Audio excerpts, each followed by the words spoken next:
Hello, thank you for tuning into my video. My name is Jay, but I also go by the name Fire. I am a 45-year-old polyamorous male. I have been in a polyamorous marriage for 20 years now, 20 years and counting. And I am doing this video to help people understand my way of life. It is something that's not for everybody, and some people frown upon it with a passion, while others embrace it with a passion.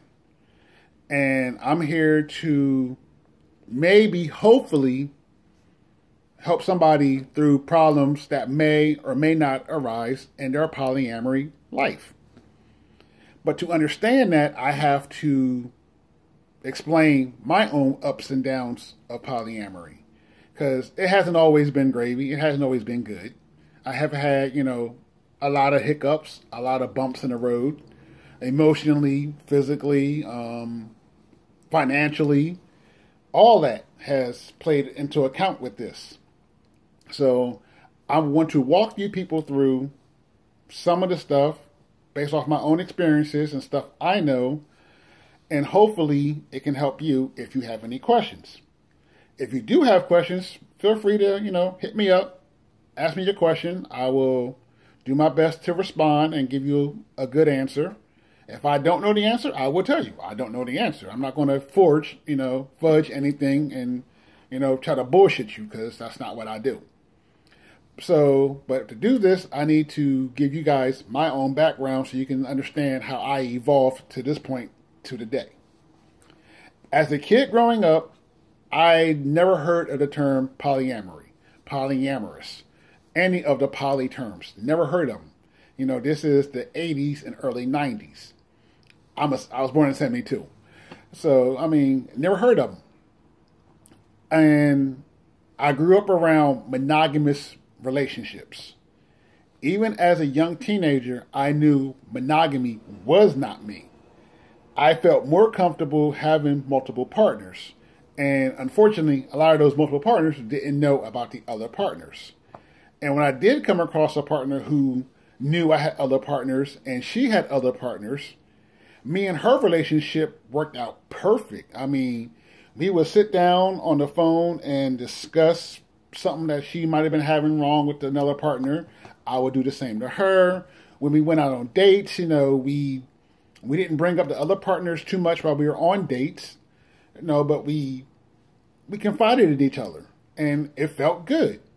If I knew that was polyamory back then, when I was 14, I would have engulfed it with a strong passion and would have been polyamorous up until now.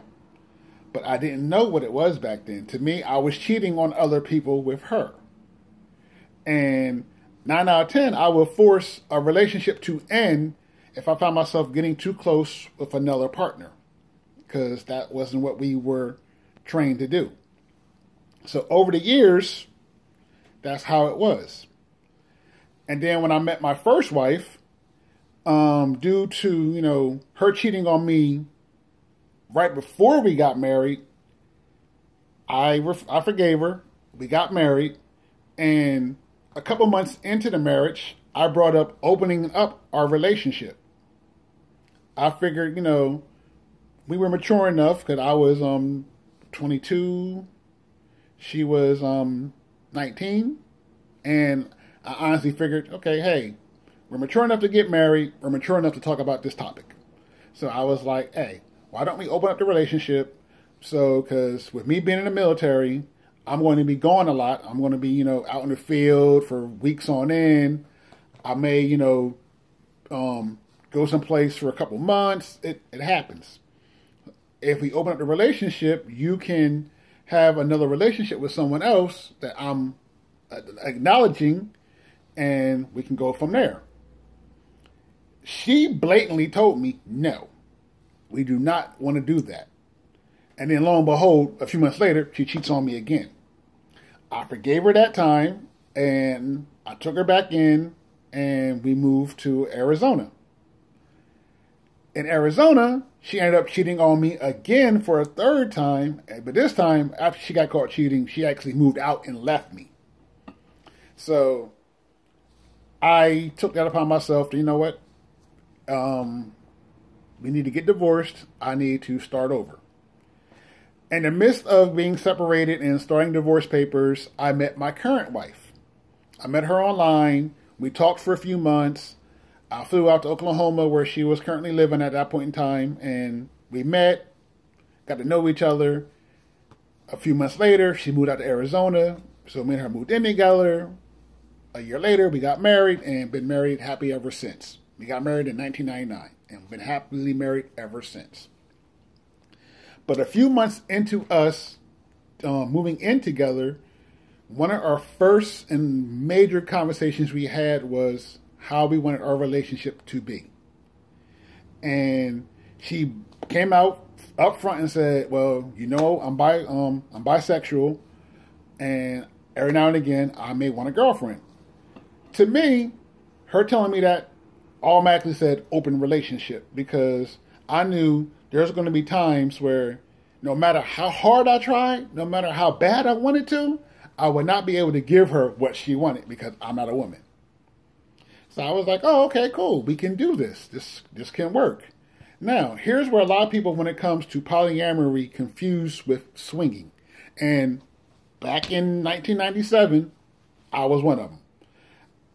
I sat down with my wife and said, here's what I want our swinging life to be like.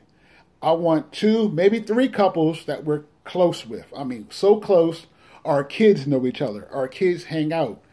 The families hang out together. If we want to go food shopping together, we go food shopping together. If we throw a barbecue, they're always there. If husband from couple 1 wants to get together with husband of couple 2 and wife of couple 3 and do whatever, they can do whatever, and no one is jealous. No one is, feeling guilty. No one is worried. Everyone knows. Everyone's happy. That's what I was saying I would want it. My wife, she was like, honey, that's not swinging. That is polyamory. You want to be polyamorous. And I'm like, okay, if you say so. But I could never connect polyamory to what I was really wanting. My brain just kept getting stuck on swinging because sex was involved. My brain was like, if it's sex, it's swinging. But I wanted the emotional connection. I wanted the emotional commitment to these other people, not just my wife.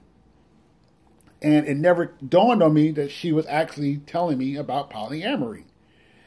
It wasn't until years later, after I got out the Army and we were living in Oklahoma. Well, we still live in Oklahoma. That's where my family's at. I'm currently in Anchorage, Alaska. I'm separated due to work, but that's another story. But, after we got there, she met who became her current boyfriend. She met him online. And the whole first year of them talking online, they would meet in person about once a week for a lunch date. And after about 6-7 months, the lunch date became dinner and a movie date. Then a few months later, it became, hey, do you mind if I go over there tonight? And I'm like, okay, cool, have fun. And when they went, she'll leave about, I say 5 o'clock in the afternoon, and then she'll come back about 11, midnight, sometimes 1 o'clock. It was never overnight stay. It was go over and do whatever. If they were having sex, I don't know. I never asked. Sometimes they did, sometimes they didn't. Like I said, I never asked. And then roughly 2 years into this type of relationship, my wife was going in for surgery, and her boyfriend wanted to know, that we got down there got down to the hospital, to the hospice, safe and sound. He wanted to, talk to her before she went under the knife and all that. So I made sure that when we got checked into the hospice, that she called him that night.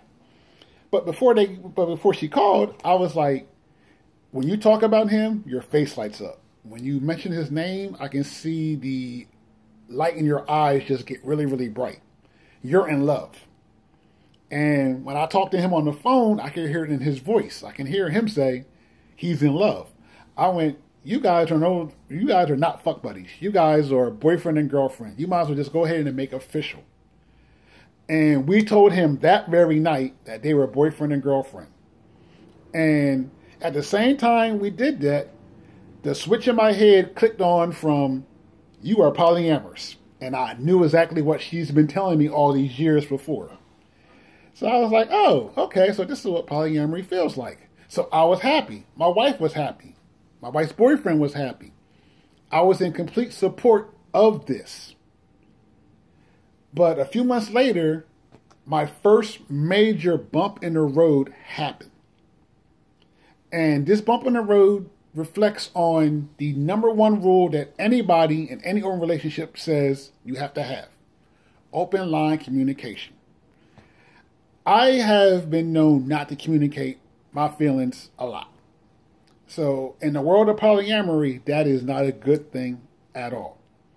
So a few months down the line, I noticed my feelings about it started going kind of crazy because she would go to his house, overnight stays to take a break from our hectic household. Me, her, 4 kids, people who were staying with us, the pets. It was just hectic. While his house was just them two. So that was her solitude. It wasn't that she was getting away from the family. It was just her downtime, which is something that polyamory people are able to afford. You can hang out with someone else to just get a break from the craziness of something else. So, but because I wasn't communicating my feelings of abandonment, because I thought she was leaving me for him, the feeling just ate away at me. It just got worse and worse and worse. Until the point where I couldn't control it no more, and I exploded. And that caused an argument between me and her. It caused him to think he was breaking up a marriage when he really wasn't. It just caused a lot of problems because I refused to communicate. So it took a while, for me to sit down with both of them and discuss what I was feeling. Which brought me to my next hurdle that I was having. And I may just give you warning, hop back and forth from bump in the road to hurdle to speed bump to some crazy term I don't want to use. I don't know which ones I'm going to be using. But this hurdle right here was a rule that I started to acknowledge. And that rule is you cannot dictate the progression of your partner's relationship with other partners. What I mean is, if you feel that your boyfriend or your girlfriend's relationship with another person is moving too fast for you, you cannot control that. You cannot tell them they need to slow down. If you want them to hurry up and speed up or do something because you want to try to get over something, you can't do that either. They have to progress at their own pace. And this right here, I learned from this also because my wife, who has been polyamorous probably, her whole life, she already knew what she was looking for. And because the boyfriend she now has, technically she's been dating 2 years prior, just unofficially dating, they already got all the hurdles of being in a new relationship. So for me, even though the relationship is now boyfriend and girlfriend, to me that was a brand new relationship. And to them, it was just a continuation of what they've been doing already. So I saw them 5 miles down the road where I'm back here at the starting line. And I was like, no, you got to come back. You guys got to back it off. Slow down. Let me catch up. And I fucked up on that. And please excuse my language. I use a lot of profanity sometimes, so I do apologize. So that was my mistake, trying to get them to slow things down. And you can't control that either. You cannot control how fast a relationship progresses. Sometimes it goes that fast. Sometimes it will push, 6-7 months to get to a certain point. You just have to ride the wave and enjoy the success of it. Support your partner. That was 6, 7 years ago now. And I am still happy with their relationship. I actually consider her boyfriend my brother husband. Because to me, they made a commitment ritual one night to each other and they consummated it. So that made him my brother husband. So I was happy. Over the years, I have had girlfriends off and on. I think my longest one was 3 years. But up until roughly almost 2 years ago, I was living with my family in Oklahoma. I got a chance of a new job. I came up to Alaska because of the new job, and my family was to follow shortly thereafter. And being polyamorous, I didn't see it as a problem because I knew her boyfriend was there to help support the family if we needed it. But here we are 2 years later, and I'm still up here solo, and they're still down there. And that right now for me is causing some problems for me. And the problems I'm having is what led me to doing this video journal that I'm doing now. The video journal is going to be my my method of helping me get past certain issues. Because I know if I sit down and watch this video 2 weeks from now, I can go back and say, you know what? The way I was thinking about the situation was skewed. Wasn't what it was supposed to be. Why was I seeing it that way? I can learn from my own mistakes by watching me say something now 2 weeks from now. And you watching me can take what I'm learning now and say, you know what? He's thinking the way I'm thinking. Okay, let me follow him a little bit. Let me see what he's thinking and how he reacts and see if I can react the same way if you're polyamorous. If you are not poly and you're thinking about going to be poly, this will help you, get a couple things out there. Also, we'll plug one thing right quick. There is a YouTube series called Compersion. If you are new to polyamory, I honestly say thumbs up, watch it. If you're brand new to poly and you are thinking about getting in it with your husband, your wife, your boyfriend, your girlfriend, significant other, whatever title you give them, and you are thinking about joining polyamory, please watch Compersion, Season 1. It will give you some real life evidence of how it can and cannot work. Because believe me, polyamory will not work for everybody. So, the problem I'm having now is my wife has a friends with benefit. And I know the guy before they even became friends with benefit. He's an ex-coworker when she used to work at a store. And I know him. I talked to him. We never really hung out. We never really sat down and, did, anything type of bonding together before anything.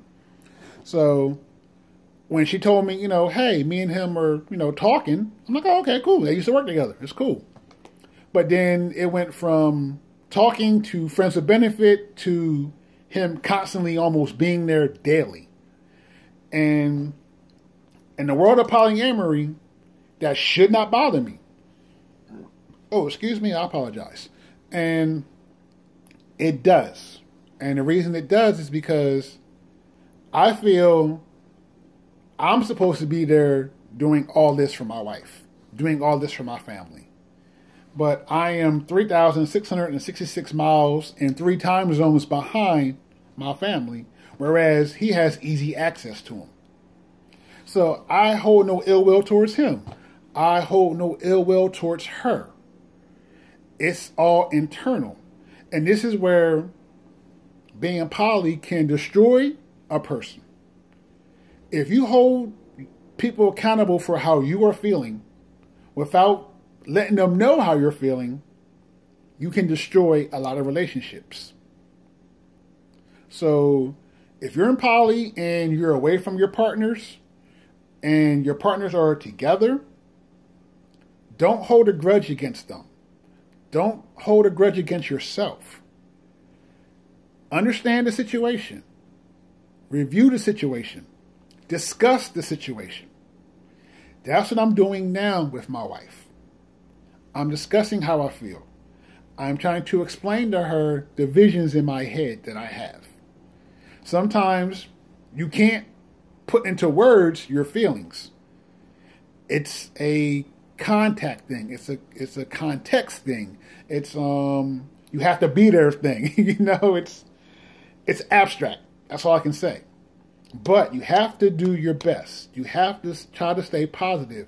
Don't let the negativity eat away at you, or you will go crazy. And that's what I was doing. I was letting all the negativity eat at me. I kept keeping it in. And it got to the point where I would keep it in so much, my wife knew something was going on, but because she thought it was something she was doing wrong, she shut down. She wouldn't, react to nothing because she didn't want to make it worse. So I saw her shutting down, which caused me to shut down because I'm thinking, okay, I did something wrong because I'm not saying something, so let me say something. And then when I would say something, it would come out so raw, so unedited, it came out very derogatory. And that would cause her to shut down even more, which caused me to shut down even more. And it was an endless cycle of negativity messing up our relationship. And my own counsel to myself was not working because there was no feedback. So I implore you guys, please, if you're going to be poly, keep your line of communication open. Be real to yourself. If you don't feel comfortable, tell your partner you don't feel comfortable. Don't dictate to them. Just tell you how you feel. There are other things I can speak on, which I will in future episodes. But I just want to give you guys a quick introduction to myself and why I am doing this video blog. And like I said, once again, if you have any questions, hit me up in the comments and I will do my best to get back with you. And I will see you again soon. Thank you for watching me.